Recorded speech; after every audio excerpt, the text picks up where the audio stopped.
You do it all. So why not get all the electrolytes? Hydrate better than water with new Gatorade Lower Sugar. Now with no artificial flavors, sweeteners, or colors. And 75% less sugar than regular Gatorade. New to the fridge. All the Gatorade electrolytes you love. Gatorade Lower Sugar. Is it in you? Now available nationwide. This episode is sponsored by Bumble, and honestly, thank God, because dating out there is a full-time job. I feel like every woman I know has a Bumble story, like either a success story, they found their person on the app, or a why is this man holding a fish in every photo situation. But Bumble is actually the dating app my girlfriends use and trust because it doesn't feel chaotic. It feels intentional, and that matters. What I love is that Bumble actually listens to women. They were like, okay, you're tired of guessing, you're tired of decoding vibes, so they built tools to make it easier. Like their verification tools are huge. With photo verification and ID verification, you can actually feel confident that this person is who they say they are. Plus, with so many unique prompt options, it's easy to get the conversation started. For my prompt, I would choose, one thing to know about my friend group is making fun of each other is our love language. It makes profiles feel more real, more confident, and easier to connect with. So if you're tired of the guessing game and want dating to feel easier, download Bumble and make real connections today. Prime One Day delivery is fast. How fast are we talking? We're talking game night delivered by tomorrow night fast, so we can win fast. Cards fast, puzzles fast, team games at your door in a day fast. Doesn't matter what the game is, we will dominate fast. We're talking game over, you win fast. Fast One Day delivery for the win. It's on Prime.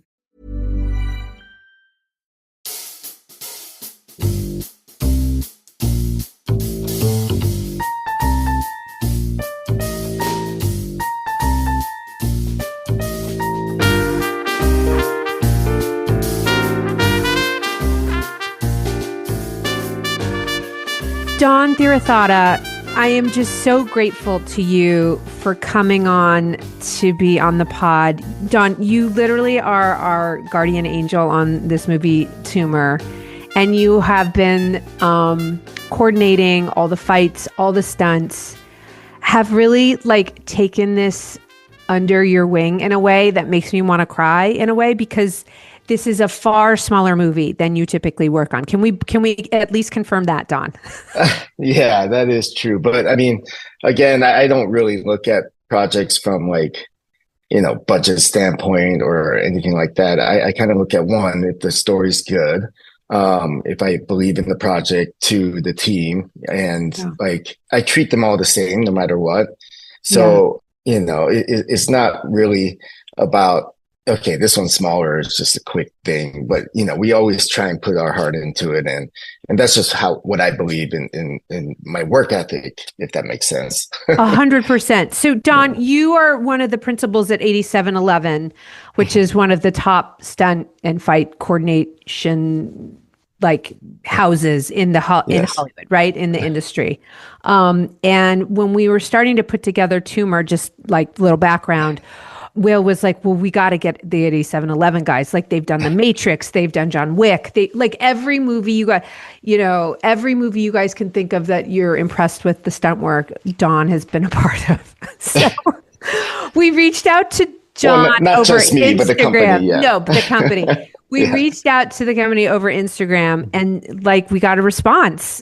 And then we were sort of Don read the script and he was like, yeah, I like this. We were off to the races. It's funny. It's funny because I'm not really huge into Instagram. I'm older. I don't really understand all the how it all works and stuff. I don't normally check. Don, you're younger than I am, so that's really. I don't know about that.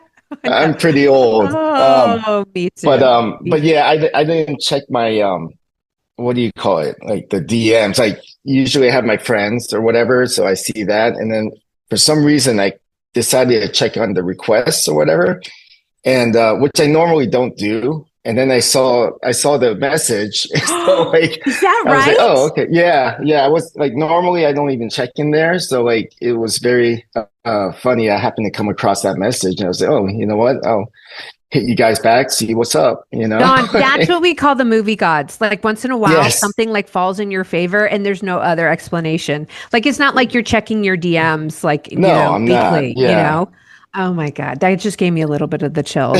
No, it is funny because everything seemed to work out. The again, because usually I had other projects that we were supposed to do prior, but due to the strikes and everything, some of those projects fell through, and they're like bigger projects, and timing happened to work out, you know. So I was like, okay, let's check this out and see what we can do. And it's fun because like normally, like, again, I don't like to say this, we usually do like bigger projects, but I have no problem with you saying that. no, but the smaller ones are really good. Is they're harder, you know, Yeah. and they really put you on your A game. The bigger projects, you have a bigger team, you have bigger support, you have more time, more money. So everything kind of works out, and like you have a lot of people to fall back on. But the smaller ones are the ones where you really learn a lot. And it's just really reliant on kind of like yourself and your small crew that you're able to bring on. Right. So in the way, it's great because I'm a martial artist and stuff, and we always say like, go back to basics, go back to basics, go back to basics. And you look at the film world, is very similar to that too. So for me to get a project like Tumor, I feel very lucky because it gives me opportunity to go back to, okay, a smaller project, go back to my basics and, you know, work from there. Because if I'm planning on growing, like I'm trying to get into the directing world myself, my first movie is not going to be $100 million movie. You know, it's going to be a smaller movie as well. So again, it's getting me back to that to get me prepared and, you know, go through everything I went through in the past just to, you know, keep me on my A game. Don, when you say like go back to the basics, because I feel like this is touching upon a really big issue in Hollywood right now, where like these big budgeted films become so bloated just because that's become the new normal, right? Like the stunt teams are enormous. The number of days you have are enormous. The number of visual effects you have are enormous. And so people just think, well, there's no other way to make Black Panther, or there's no other way to make the Avengers without this enormously huge budget, right? Right. And so, you know, I'm kind of curious what you mean by going back to basics. Like, I know we've stripped back a lot of like the bells and whistles you might have had, but what are the sort of skills that you're sort of utilizing more in a smaller film? I'm just curious what that means. So usually like on a bigger production, we have a lot more prep time. So like, for instance, some projects I've had 9 months prep before we even get into production. Like, give me an example of what's one like that you've had 9 months of prep? Yeah, like Wick or Citadel or Gray Man. Gray Man, you get longer. Even Electric State, you know, which is not super fight or action heavy, we still have a long prep time. But the thing about those are you have your core team from the very beginning. So like I have like a team of, let's just say like, you know, 10 people and my rigging team and everything. So we choreograph and go through everything that's involved in the script prior to the beginning of shoot. And then, let's just say rigging. Break down what rigging means. Okay. So rigging is like, we don't really have it on Tumor, but like, let's just say like Mission Impossible. My team that I use, they're called Got Rigging. Okay. So he did a lot of the Mission Impossibles and stuff like that too. And let's just say Tom Cruise wants to hang on off the side of an airplane, right? That's in the script. So we had to figure out how to make that safe, how to make it doable, how to get it past safety and insurance and all that stuff. Because, you know, there's a lot of pieces involved, not just doing the stunt itself. You have to get approval from insurance and a lot of things, right? Like you can't, you know, you got to prove to them you're not going to kill Tom Cruise or the stunt double or whoever's doing this stunt. So that's where all the tests comes in. So we plan, okay, well, let's just say the plane's going to be taking off. Like how long do we want him to be actually hanging off the plane? Okay, figure out time. What are we going to do? Get a pilot who's piloting it. Then we figure out, go look at the actual plane, look at the door, see how we can cheat it, because you have to put him on a line. You know, you've got to hook him in somehow. You got to hook him in somehow. Exactly. So then there's a lot of work to figure out what you can rig onto the plane without structurally like impairing it or like breaking its seams or anything like that. We have to go through all that, all the way up to like wind factor, because like I'm sure if Tom Cruise is on the side of the plane, you don't want him to be like, his eyes are squinting and closing. Yes. So Yeah. you talk about getting like contact lenses to block the wind. And, Mm. you go through all these little steps so you're prepared. And that's just for one gag in the film, right? Oh my God. Have, and so Don, are you sort of in charge of that entire sequence? Are you like sort of stepping away from the director and kind of figuring that out yourself and then sort of presenting your findings to the filmmaker? So what our job is to pretty much achieve whatever the director envisions in the script or the writer, right? So whatever we see on the page, we always want to try and deliver. And at the same time, whatever we see on the page, we might want to try and elevate to a next level. So that's kind of our job. Like I usually try not to follow the script too much. I try to get the script and then take it to another level, but giving them the narrative that they require, if that makes sense. So kind of like an actor, like if an actor reads a script, two different actors aren't going to read it the same way, right? If you get a certain star, they can elevate those words to the next level. We're trying to do the same thing with the action, if that makes sense. So I don't love to give them exactly what's on the page. So we can say something else, like bring this up, or let's just say like that scene with Tom Cruise hanging off the plane, let's just say that it wasn't in the script. And let's just say the script says that he needs to figure out a way to get into the plane and blah, blah, blah. We could come up with suggestions. Well, what if he's hanging off the plane? So it's just dependent on the script. It's a little bit more inventive and creative within the bubble. Correct. One way. Okay. Yeah. Creative collaboration. Right. And then we're always just trying to pitch ideas. Always pitching ideas, right? And sometimes like we'll get into those production meetings and we'll discuss like, hey, what about this? And then another department comes along, hey, I have this new safety thing, or it'll be cool if we can use this. Oh, what is that? Okay, let me see if we can implement this into like something that can be exciting and fun, right? So we're just constantly trying to take it to the next level.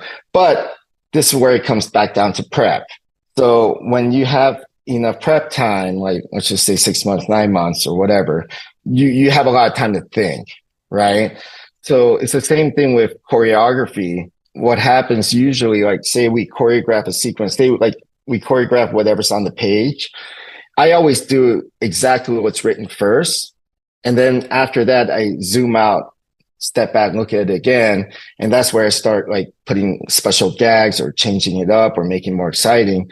From that, you step back again, let it marinate. And as the time goes, you constantly change the details and make it better and better. That's the advantage of having prep time. When it comes to like, what to say, like, I hate to say this, but like TV style, back in the day, I'm not talking about streaming series, but like actual, like, old school TV, which is kind of going away now. But like, let's just say like, NCIS or Equalizers, those type of TV shows, there's not much prep time. So you're kind of choreographing on the day. And those are the times where like, you kind of got to do what's on the page because you don't have time. So you don't get the advantage of, zooming out, letting it marinate and evolve, so it's kind of like you get the chicken or the, the little, what do you call it? Chicken, baby chicken? Yeah. Baby chicken. You get the baby chicken. You don't let the chicken grow, Yes, so you're kind of stuck with that. So now if you go back to what I was talking about, going back to basics is, when we don't have prep, you're kind of doing it quote unquote TV style. So you're kind of trying to give something exciting with a limited time of evolution and time to shoot. Right. While still trying to elevate it to another level. So going back to basics is that means like I have to really stay on my toes to make sure that I can try and do something different, more exciting, and make it work with the limited time schedule we have and limited equipment and everything. Right. So when you talk about, like you just said, like Black Panther and these big projects that they're, all the new projects right now, they're trying to do, like, I've seen it, the average has been like 27 days. That seems to me the match of shoot. Oh, of shoots of these smaller films. Yeah. Guys, we're 27 days. So Don is speaking from really. But I've noticed because, like, again, after the strike, a lot of these have popped up. Before Tumor came onto my lap, there was another project. I won't say the name. Okay. But it's a really good script. I mean, I read the script. The script is great. It's like a big female Mission Impossible. Cool. That amount of action. But they were also trying to shoot it in 27 days. Wow. Again, I love the script, and unfortunately, I actually had to turn it down because I didn't feel confident I can give what I wanted to give. Sure. For those 27 days. So it's just, to me, again, it's not about the money. It's just not worth it. Yes. And I didn't want to get put in that situation. Right. Whereas like Tumor, okay, it's also 27 days, but after I read it, I was like, okay, this is doable. Right. Right. This is good script. It's doable. Right. It is ambitious, but it's possible. So, yes. So this is a project that could be fun and it's a good challenge. Whereas like, if that one, you think about like, that's like stepping into the ring with Mike Tyson back in the day. It's like, you're going to get knocked out, right? I don't want to touch it. Right? So that's kind of how you look at it. It's like, we're not trying to pull off the plane sequence. Like we're trying to do some great stunts and elevate and, all those things, but we're not trying to change the world in terms of. Correct.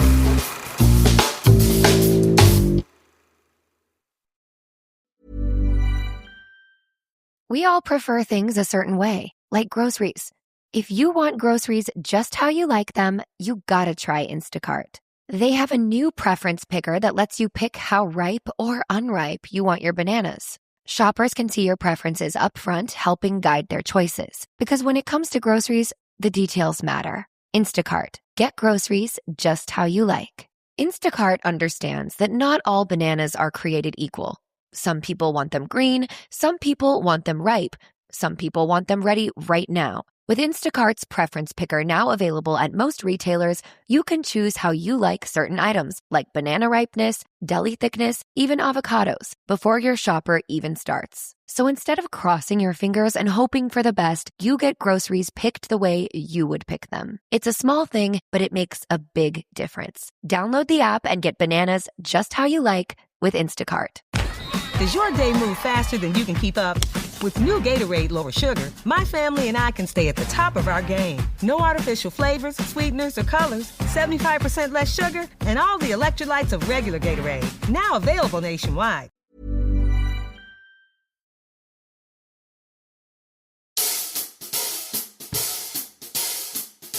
So Don, just circling back, because I'm historically a producer of like sort of elevated dramas and films that tend to shy away from like massive stunt work. So this is all an education for me too.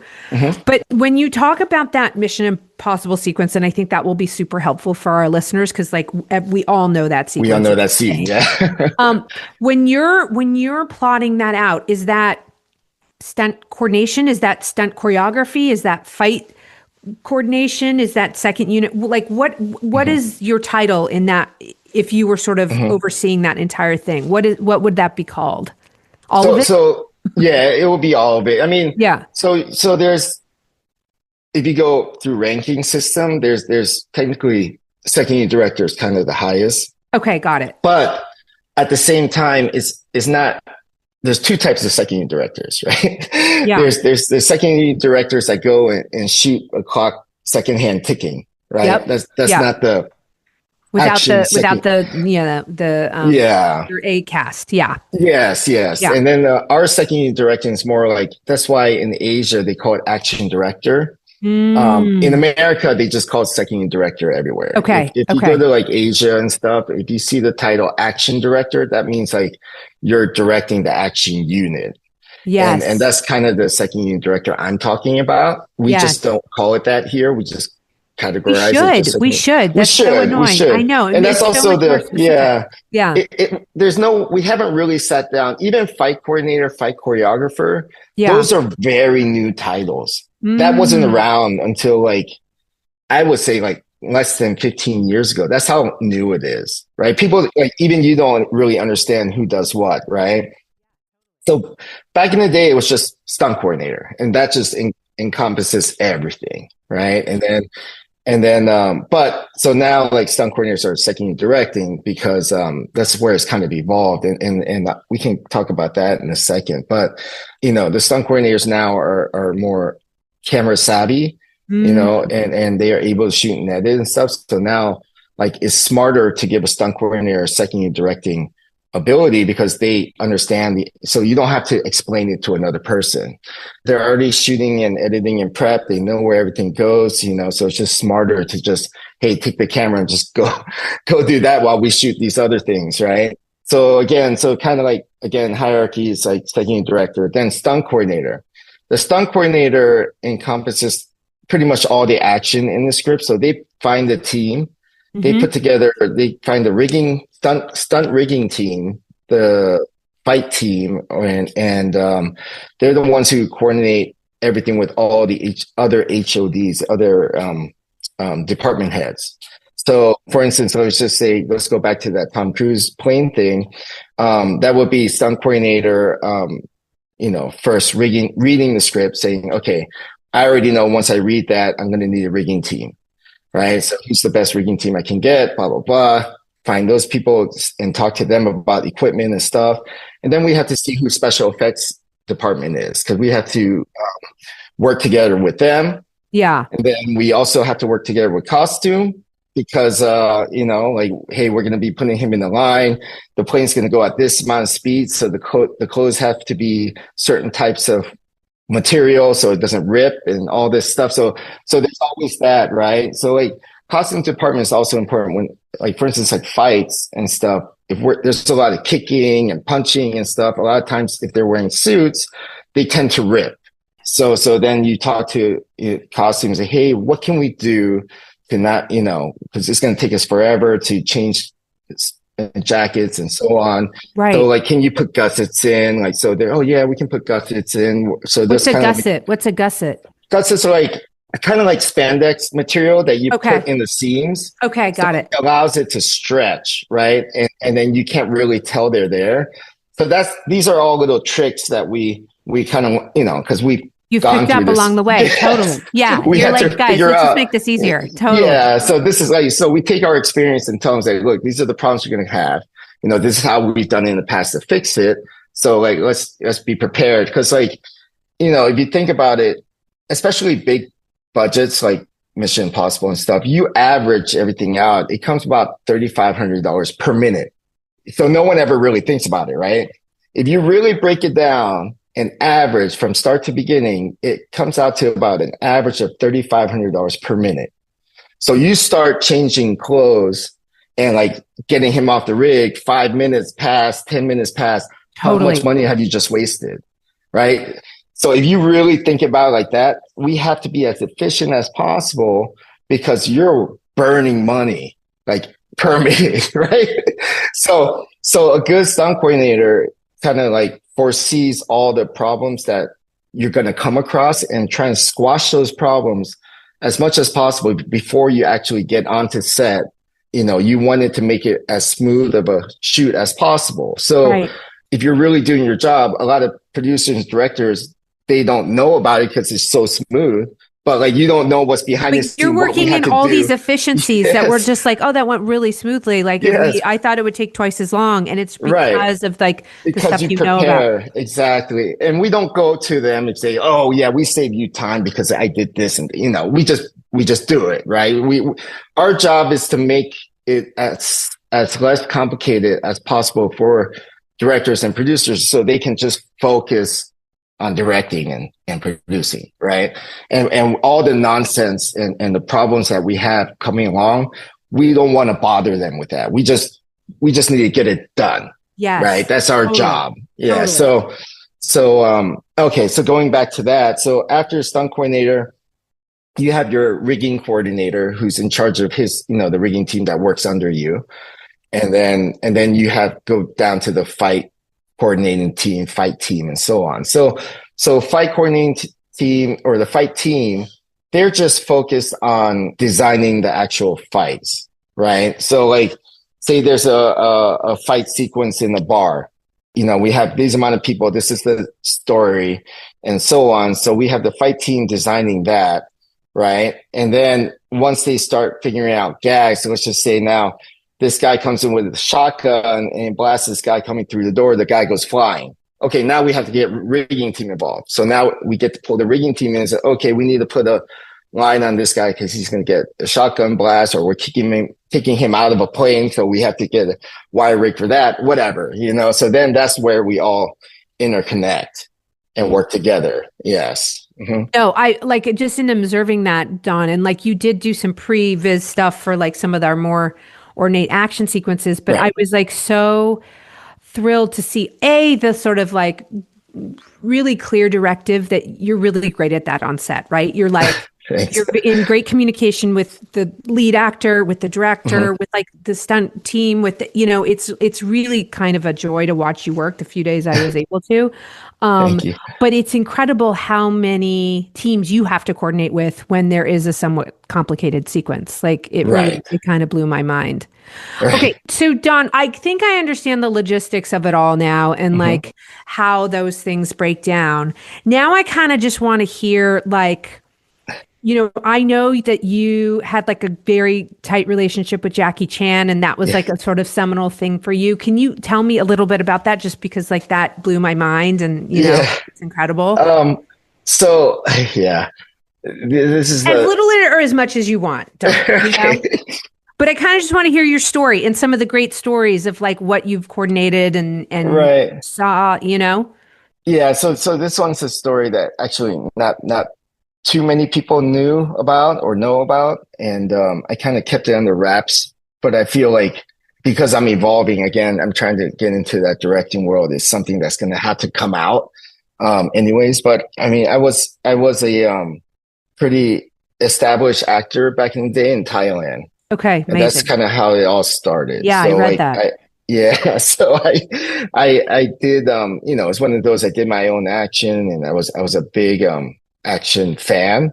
So, and also a big Jackie Chan fan. So whenever I did stuff in Thailand, I was green. I didn't know how any of this stuff worked. Like, I just thought, in Thailand, it was fairly new as far as like the film industry, right? Especially as far as action and everything. Like, this is pre-Ong Bak and all that.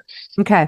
So like whenever I did action, I wanted to do stuff like Jackie Chan, and I didn't know how he did it. Like if he jumped off a building, I just figured, okay, you just jump off a building, right? And that's just what I did. I don't know, I didn't realize that, okay, you should have safety lines, or you should have nets on the bottom, or my God, Don. Yeah, like I just did it. I was like, oh, here, he did this before, I want to do this. And the industry sort of let you do it because it was such a young industry in Thailand. They don't know either. Okay, great. like in Thailand, and this is a true story. Oh my God. And it's not even that long ago before I came onto the picture. Like I would say less than 10 years before I even came on, there was a point in time where when people were hiding behind a tree and you have a shootout, they were shooting real guns at the tree. Please stop. Please stop. Because they don't know. That's where it's crazy. Right? Because they didn't know, they use squibs and all. Because this is, again, like now. The Wild West. We have phones and we have internet, right? You can search that stuff. You can study, this is how they did it. This is how so-and-so did it. But back in the day, in the early 90s and late 80s in Thailand, there's no internet. There's no people like there's no experts who are, There's no experts. And not many American projects come to Thailand to film, right? So it's just Thailand. It's one of those where you just do it and figure it out as you go.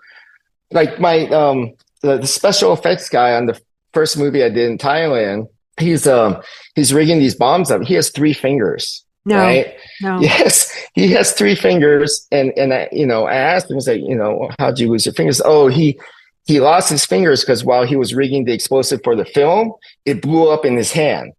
Oh, right. Oh, and then fast forward, I'm watching him set up these bombs. He has a cigarette in his mouth with 3 fingers and putting these bombs together. I'm just like, Yeah, I don't know if you should be smoking, like, especially since it's Don, already. it's like right out of Tropic Thunder. Like But you it just is. can't believe That's why it's like it's crazy, and I love Tropic Thunder because I've seen that happen. Yeah. I mean, it's Tropic Thunder is pretty much based on real movies.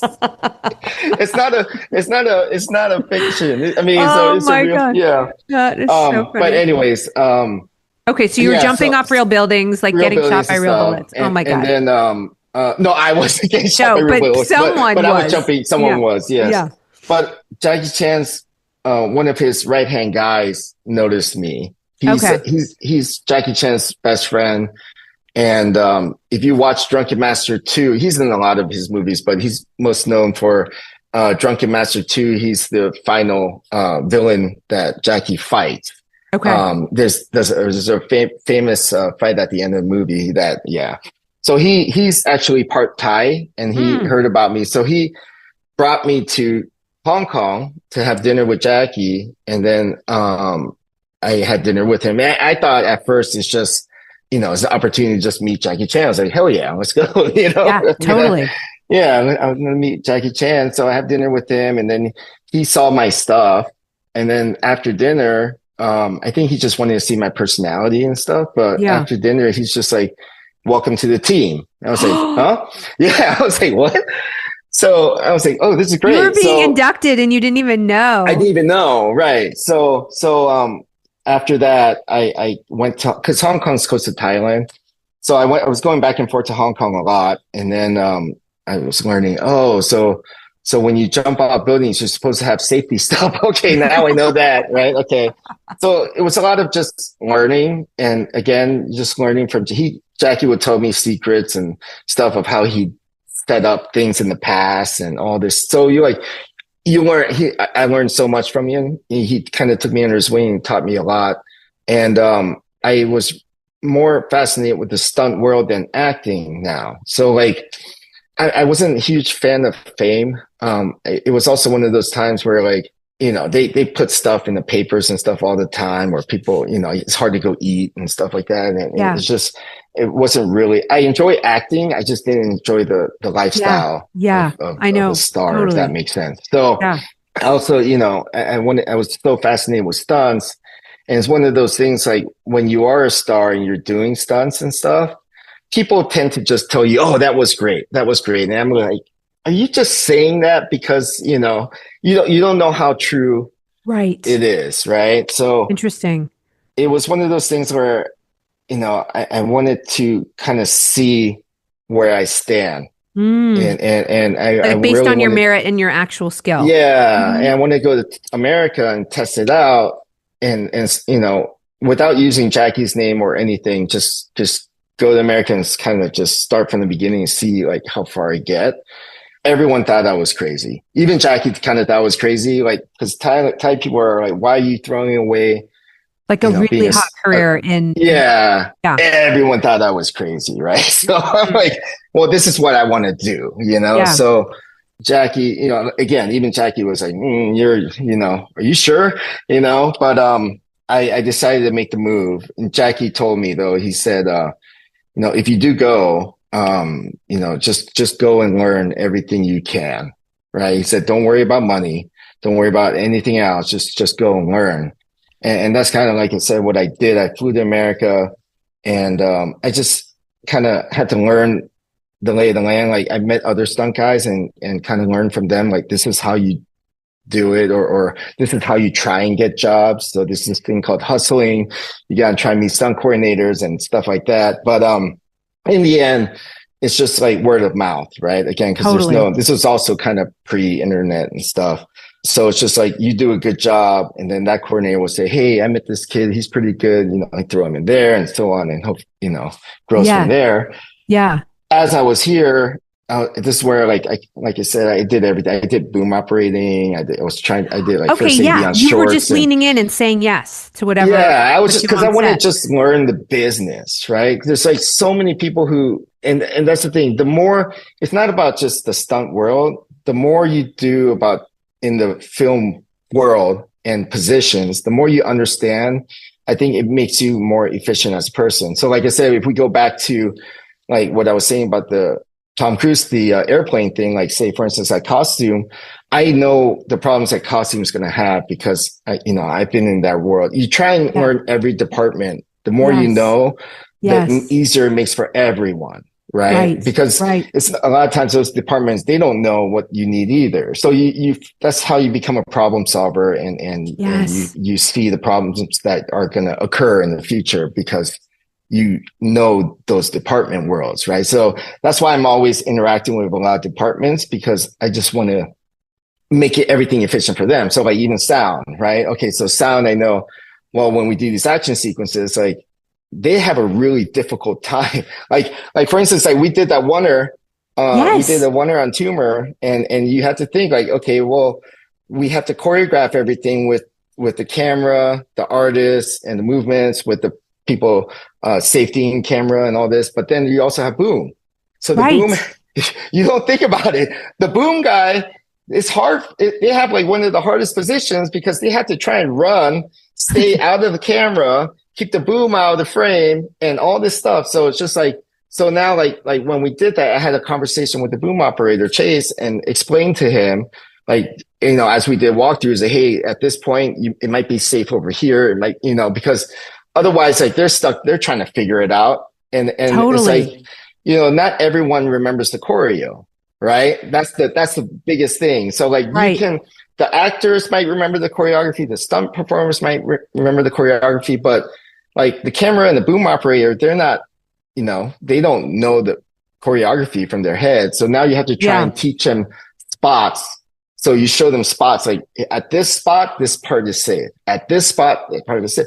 Because I get it, because I've been there. Right? I've done it, right. And then same thing, like as far as like, I was like first ADing on shorts and stuff like that. And so that makes me efficient and comfortable talking to the AD department and planning, because that's the most important thing, is planning with the first AD, right? And second AD. So like we tell them, because again, they have so much on their plate, so much, because I've been there also. So like, again, I try to make it easy for them and tell them ahead of time, okay, look, on these days, this week coming up, these are the problems that we're going to have, right? How do we figure this out now? So we're always constantly trying to, talk to the AD department and plan with them to make it efficient and time, No, that is like so apparent. And like, honestly, I love the idea of like doing everyone's job, because then you can be in their shoes for a minute and understand like the trauma that they're having. Because it's like they're in their own box. They just have to get their job done, right? Correct.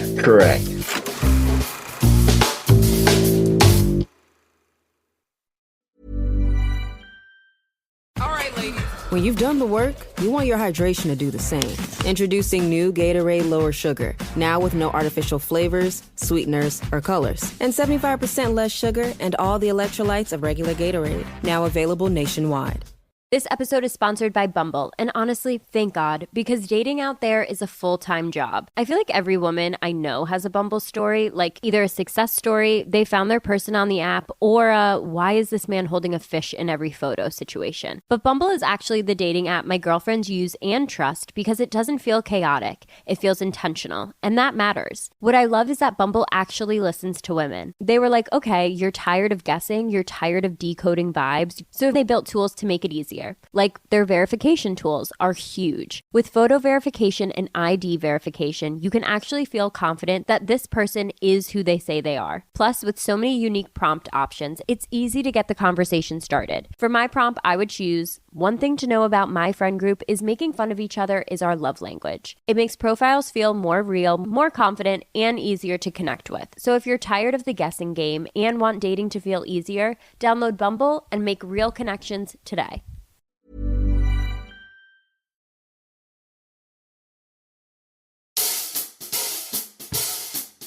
Your filmography is absolutely beyond enormous. It's like, it looks like close to 100 films. I mean, honestly, it's crazy. I kind of just want to hear like your impressions. So I'm going to throw a couple like titles out at you and just like want you to tell me what you remember and like what was hard, what was great, what. Oh gosh. Okay. So the first one in 2001 was Rush Hour 2. And I'm not going to go through every single one because we'd be here forever. But that obviously was a Jackie movie. You had a relationship with him, to Yes. that point. And so talk to me about that experience. What was that like being, on an American film with him? For Rush Hour 2, that was still, I was still in Thailand, and I was just there for the Hong Kong part. So I didn't come to the America part for that. I just remember, I didn't really do much on that, to be honest. Okay. I just remember I was excited because it was an American project. So it kind of got me a glimpse into, because you have this vision of how American production is, right? You just think it's like, if you think about like F1, everyone's just so professional. It's all Dialed in. Everyone's dialed in and all this stuff. And then you kind of see it for the first time there, and you get a glimpse. I didn't get the full Hollywood experience, but I saw a glimpse of, okay, so I'm always studying, right? I'm like a sponge. So I watch and compare them to like Asian productions and stuff, and like where they are better and where we are better, and so on and so on. So like, I just remember observing a lot on that as opposed to like work wise. So that's where I kind of started seeing the difference there. Yeah. Talk to me about the Pirates of the Caribbean series. It seems like you worked on all three of them. No, I did two and three. Yeah, okay. 2 and 3. So now that was my first biggest Hollywood film. Okay, yeah, huge. And huge. And that's like when that was kind of shortly after I moved to America. So I was all super excited on that one because this is like, over, I think at the time it was like almost 200 million, like 150 million or so. Sure, yeah. But it was crazy. And I didn't, again, I'm green, right? I'm coming from Asia. I've done movies in Asia and stuff, but nothing like Pirates, where like they built like 2 full-size pirate ships in a stage in the warehouse on gimbals, and like the amount of lights that they have. I remember I was just like in awe. I was like, holy crap. Wow. This is like, if you think of Hollywood, that was the epitome of Hollywood film. Totally. Like, right. Just like enormous. It was enormous. Yes. Where was that set? Where were you guys shooting that? We were kind of all over the place. I did a lot, mainly in Palmdale, but it was like Universal, Warner Brothers, Palmdale. It was a long process. We were there for over a year and a half or so. I saw that and I thought, okay, this is Hollywood. I thought all Hollywood movies were like this. Sure. You know? This is just my new life. I was just like, I was like, wow, this is crazy. Yeah. And it was so fun to me.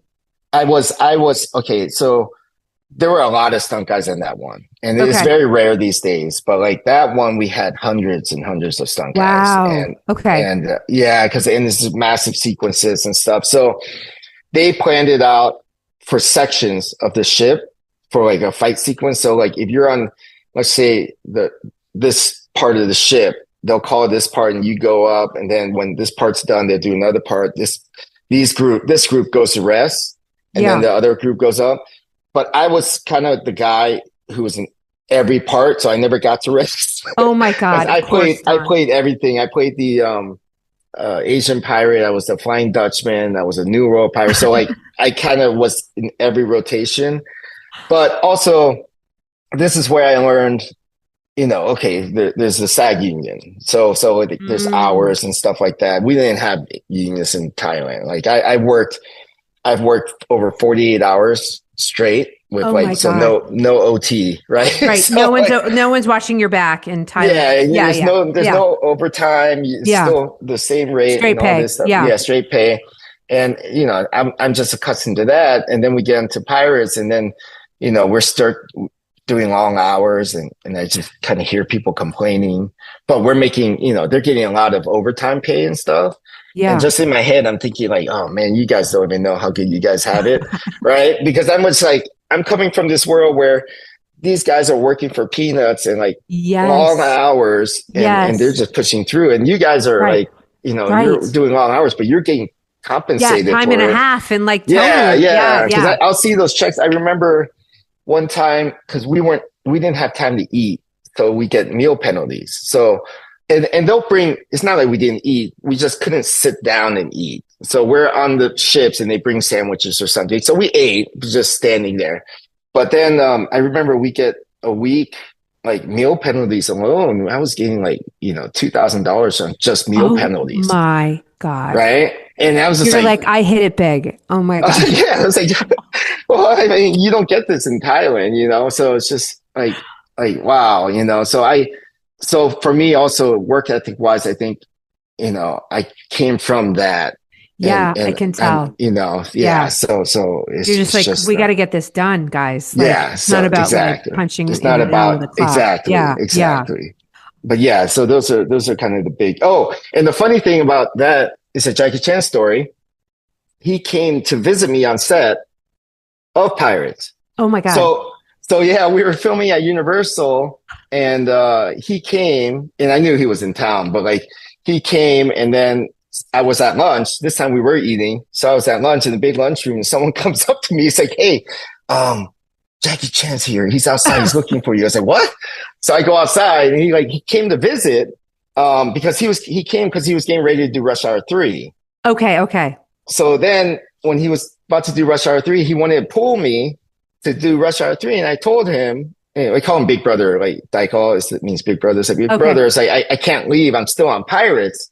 Right. And like, he's like, when are you done? It's like, oh, I don't know yet, because I also didn't want to ditch the stunt work, because that's also a bad thing. It's like, yeah. You don't want to leave them. Sure. Yeah. So I need to finish the job. Yeah. And but Jackie was literally calling me every day. And it's just like, hey, are you done yet? Are you done yet? And like, it was Thanksgiving. It's like, oh, we're on break now, for Thanksgiving. He says, oh, so you're done. It's like, no.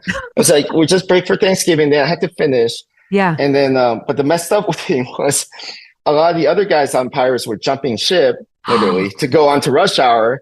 Oh my God. I'm staying on Pirates because I'm trying to be loyal. Oh my God. But Jackie's calling me. I'm still, so. And he's like your big brother. And he's my big brother. And I'm still stuck on Pirates. Okay, but did you get to go on to Rush Hour? I did eventually, okay. yes. Okay, good. But it was funny, yeah. And Rush Hour 3, presumably you did get more of the American experience, but by that time you were probably like aware. Yeah, I'm more aware now. But again, there's like every project, there's always something to learn, and there's always something different. And that's also my goal on every project I do. Like I'll try and I tell myself ahead of time, like what I'm trying to focus on learning on the certain projects and stuff, and then.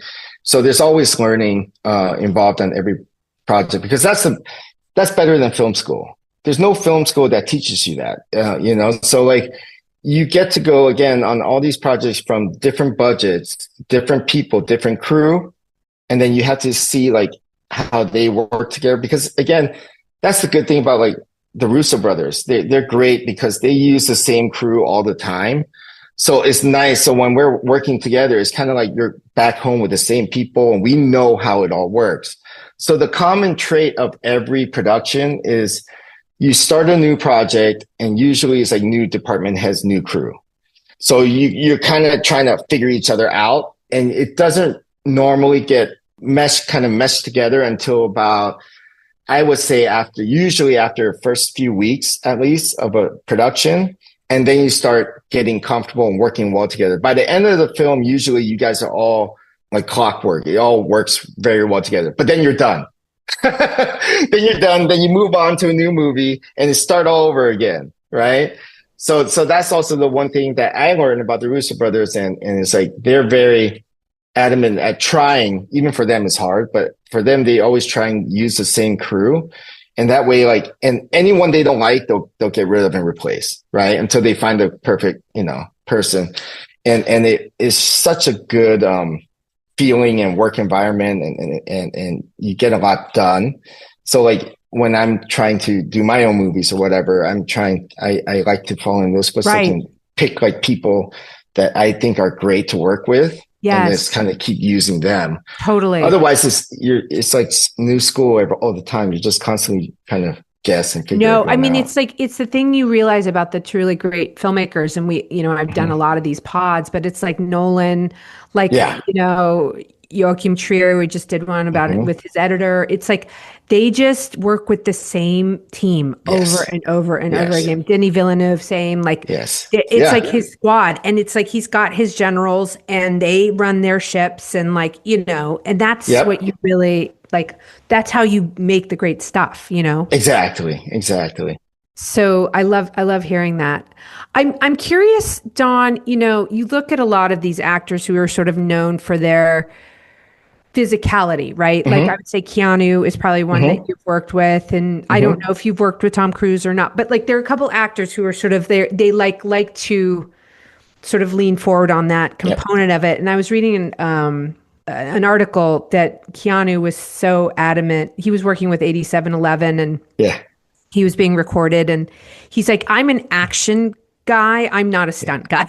Yeah. I don't get hit by a car over and over again. Someone else then does that, and that's what you Yeah. guys are doing. But I'm curious what your observations are about someone like him, who is Yeah. someone like Jackie. Like, what is it about them that allows them to sort of be as good as they are, even though they're not doing quite what you do? Right. Usually it's discipline. Uh-huh. So that's the common Mm. trait. There's so many actors that always, oh, I'm going to do my own stunts and all this stuff, but their discipline's not there to really put in the work. Yeah. So the common trait for the people who are established action actors. So for instance, like Keanu, Jason Statham, Jason Momoa, Tom Yes. Cruise, these guys, they actually put in the work. So like, for instance, for the first Wick, like Keanu was coming in to train with us for almost a year before we even got into prep. Wow. So he's there every day, like for hours, throwing up and like dying with us and just like getting put through it was hard. It was really tough training. Oh my And he was there every day. And same with Jason Statham. He used to come in and train with us every morning at like 7 a.m., 8 a.m. He'd be there, we didn't tell him to come, right? These guys just come because they want to get better. Right. So they have the discipline, and same thing with Momoa and so on. Wow. And I'm sure I haven't worked with Tom Cruise. He's one of the stars that will die. I would love to work with him because I feel like he has the same work ethic and mentality that I would get along with. Yes, I feel like that's so true. Yeah. Yeah. But I'm sure he's the same way. So like these stars and actors, they're the ones who just kind of really invest in themselves to come in and train. And that's what really makes them better. Yeah. There's a lot of people that say they want to be like Keanu or so-and-so, but then they don't put in the time to do so. And it's just like, we can't force them. Right. So like that's where it comes back to discipline, how much you're willing to invest in yourself. Because it's not easy.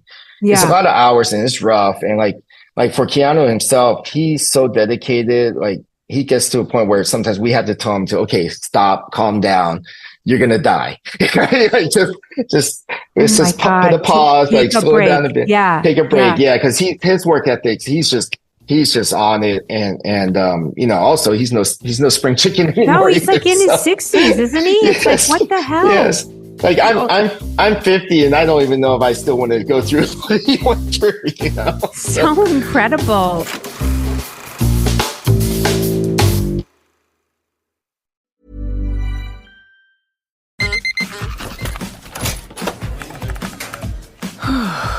You do it all. So why not get all the electrolytes?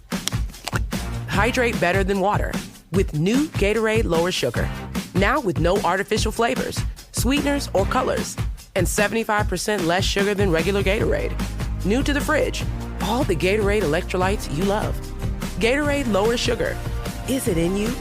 Now available nationwide. With almost 500,000 customers and over $1 trillion of secure payments, Bill isn't new to intelligent finance. It's the proven way to simplify bill pay and maximize cash flow. Want to learn more? Visit Bill.com/proven for a special offer. Explore a new spring collection of pieces that take you to the places you dream about. a suitcase filled with heritage-inspired suede jackets, relaxed linen, and dresses for every adventure. Discover more at bananarepublic.com.